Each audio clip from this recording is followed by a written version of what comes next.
Hi, sirs. Today I'm going to be your student nurse today. My name is Rizame Guevara. Your name is Erickson Guevara, correct? Yes. Okay, I'm going to just check to be sure. Alright, it says that you are Erickson Guevara.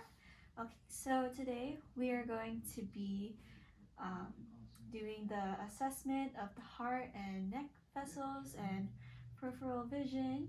So I'm going to be asking you to expose your chest so I can write down the spots with my pen, and I'm going to be touching your legs. Is that okay with you, sir? Okay, I already have all my equipment. I have my stethoscope, I have my pen light, I have my 2-centimeter rulers, I have my 2 temporary markers, and I have my second-hand watch. And I also have this small pillow, and I will be putting another pillow for you again to make sure that you are 45 degrees or higher. I've already washed my hands and observed appropriate infection control procedures, and I've already provided privacy for you by closing all the windows and the door. So the best way you can cooperate with me is just to follow my directions, and I'm just going to make sure that everything that we talk about or find out today about you is going to be kept confidential between you and me, unless I have to discuss with my other nurses, okay? I already provided a quiet and brightly lit room for you, so we're going to begin, okay? Okay, so I have already placed my client in a supine position, and they are at 45 degrees or greater because I put another pillow. So now I'm going to go ahead and inspect the jugular venous pulse and pressure with my pen light. So I can see over here is the angle of Louis. Here's the clavicle, so right above should be jugular venous pressure, the first vein. I can see it pulsating. So I can see right here is jugular venous pulse. So now I'm gonna go ahead and measure that with my 2 rulers. Okay.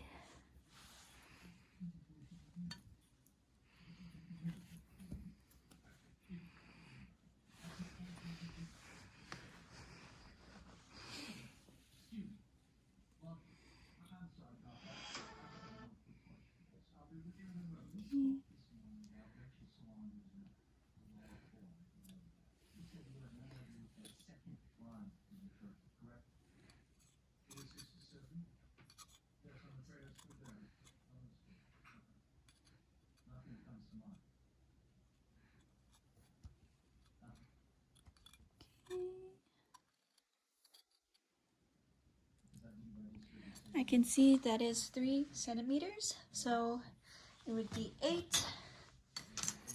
And now I'm gonna go ahead and auscultate the carotid arteries using the bell of my stethoscope. Alright, and I'm going to ask my client to hold their breath for a moment. Okay, sir, can you please hold your breath as I inspect your carotid arteries? Hold your breath.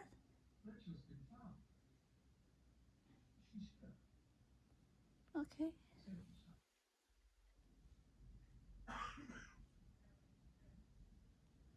Okay, and now I'm gonna go ahead and palpate the carotid arteries using the pads of my index and middle fingers. So I'm gonna do this for 1 minute on both sides using my watch.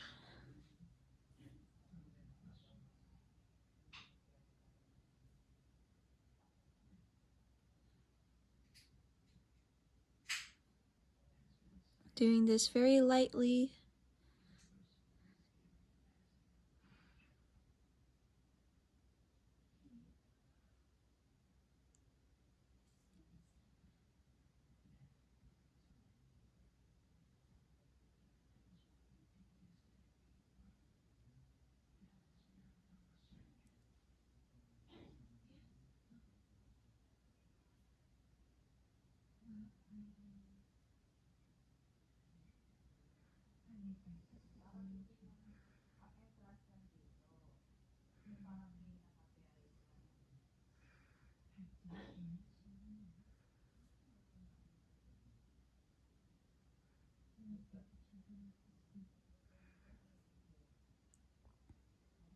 Okay, I'll do the other side.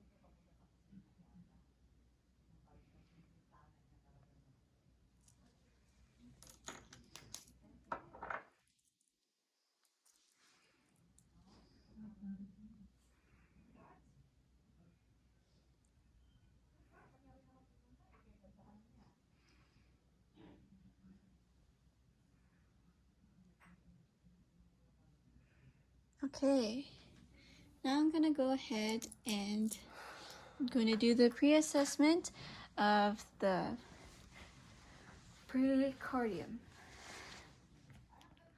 All right, now I'm gonna go ahead and palpate and locate the sternal angle. So basically the angle of Louis. So like I said, between right here and then hard middle. Okay, right here. So I'm gonna mark it X. Okay, and then the aortic area is where the second rib is adjacent. It's right here. And then the pulmonic area is right here. And then Erb's point is right here.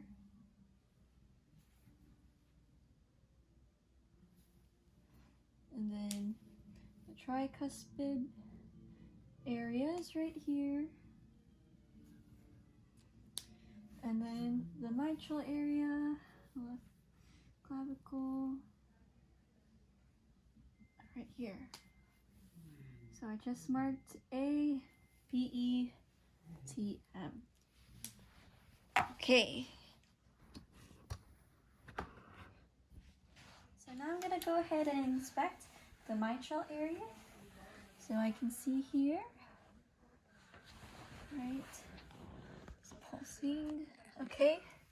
And I'm going to palpate the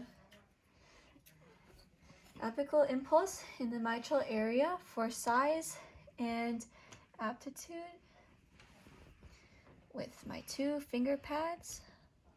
Okay.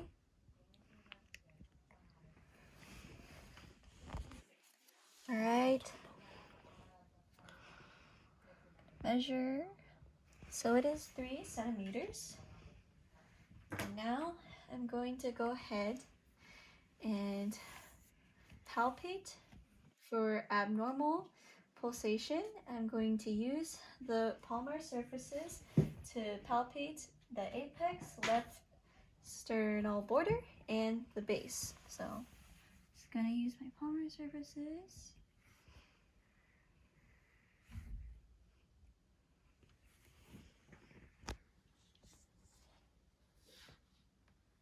Okay, and now I'm going to auscultate the aortic, pulmonic, tricuspid, and mitral areas using my diaphragm to identify S1 and S2. When I palpated for abnormal pulsation, I can feel that the apical impulse wasn't felt in the aortic and pulmonic areas, but it was felt still here. So that is normal findings. Okay? So now I'm gonna go ahead and use my diaphragm to listen for S1 and S2.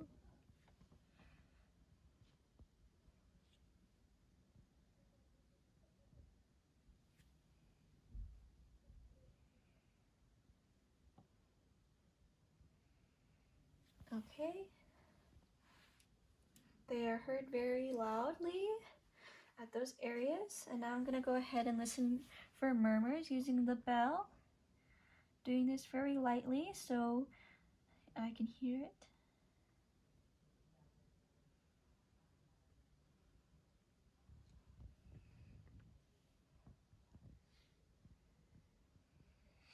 Okay, and now I'm gonna go ahead and use the diaphragm again to see if S1 or S2 will correlate with the carotid pulse.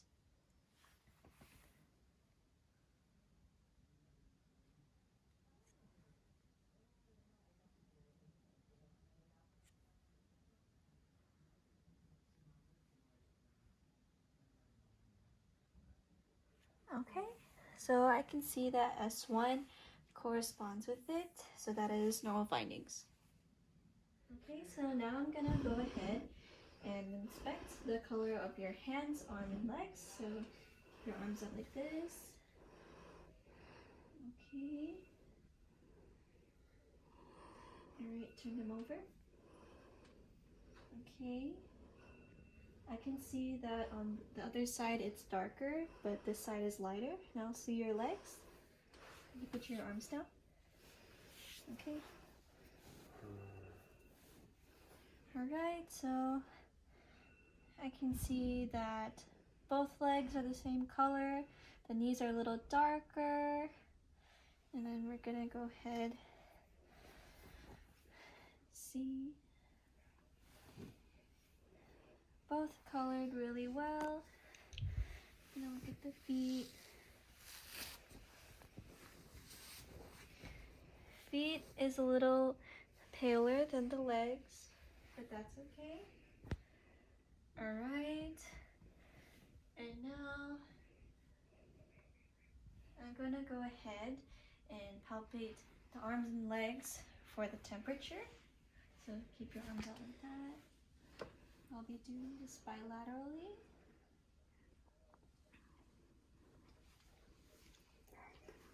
Okay.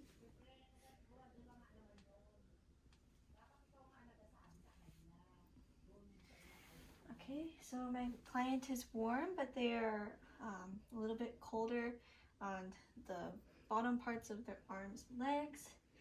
And now I'm gonna go ahead and palpate to assess capillary refill. I'll be doing this one by one.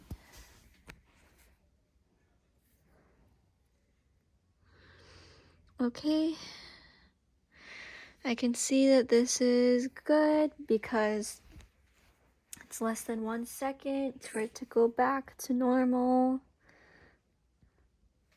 And then we're gonna go ahead and do the toes.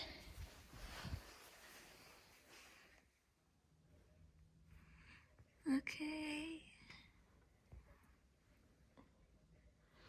These are also 1 second for it to go back to pink. Okay, good. Okay, sir, now I'm gonna go ahead and perform Allen's test. So I'm gonna ask for you to make a fist, and once I ask you to open, I'm going to lift, okay? One of my thumbs, all right? Okay, can you open your hand? Open your fist. Okay, good. Now make a fist again. All right. Open. Okay, good. Now the other arm. Make a fist. Okay, open. Okay. Now close it again. All right, open. Okay, good. Thank you. we're gonna go ahead and palpate the peripheral pulses bilaterally. So I'm gonna see your arm. We're gonna do the radial pulse. Okay, the ulnar.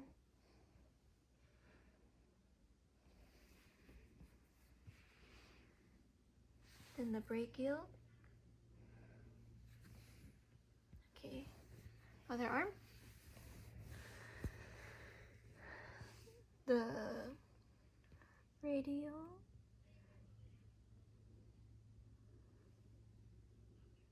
The ulnar.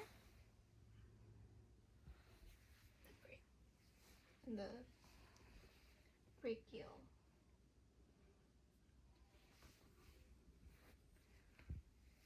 Okay, now we're gonna go ahead and do the popliteal pulse. So I'm gonna ask for you to use your leg like that. Use this.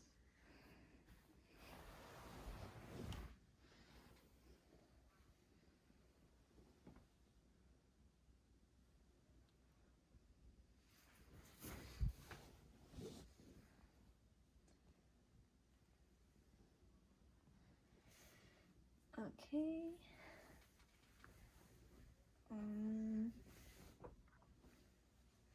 Alright, now we're going to go ahead and do the posterior tibal pulse.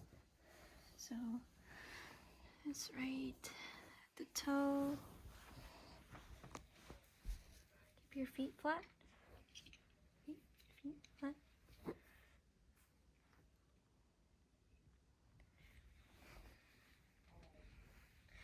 And the duralis pedis. Other foot. Posterior tibal duralis pedis pulse. And I'm going to skip the femoral pulse because it is optional. Now for peripheral veins, I'm going to go ahead and inspect for lesions or any ulcers. So I'm going to check your legs, lift your leg. Okay, I don't see any lesions. Okay, now I'm going to ask for you to sit down so I can go check your your legs to see if there's any edema. Okay, put them 90 degrees. Okay, so I can see that they're both look the same. You have prominent veins on your feet, so there is no sign of edema. And now I'm gonna go ahead and check and palpate for pitting.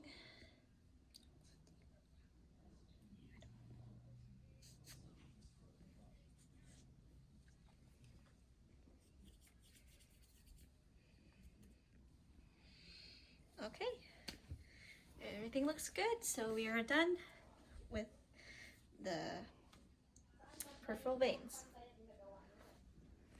Okay, sir, for the summary, I would say that with your neck and everything, I was able to palpate them correctly, and I had normal findings in your neck, and I was able to locate and palpate the places in the precordium, and I was able to not feel any abnormal pulsations in the mitral area, and I was inspecting the apical impulse to see if there was abnormal pulsations when there weren't. I also saw that your pulsation was normal. It was felt in the tricuspid and mitral area and not the aortic and pulmonic area, so that's normal findings. And I was able to hear both S1 and S2 normally at both places where they are heard loudest, and your S1 corresponded with your carotid pulse. That's normal as well, and there was no murmurs heard. The coloration of your hands, feet, arms, legs are normal. The temperature is normal. The capillary refill time is like less than 1 second, so that's normal as well. Oh, and the peripheral pulses, I was able to do them correctly, and I was able to feel all the pulses, and it was a normal pulse. There was no lesions or ulcers, and your legs have no edema and pitting. It was normal. Okay, so thank you so much for cooperating with me. I'm gonna go ahead and wash my hands and document all these findings. Thank you, sir.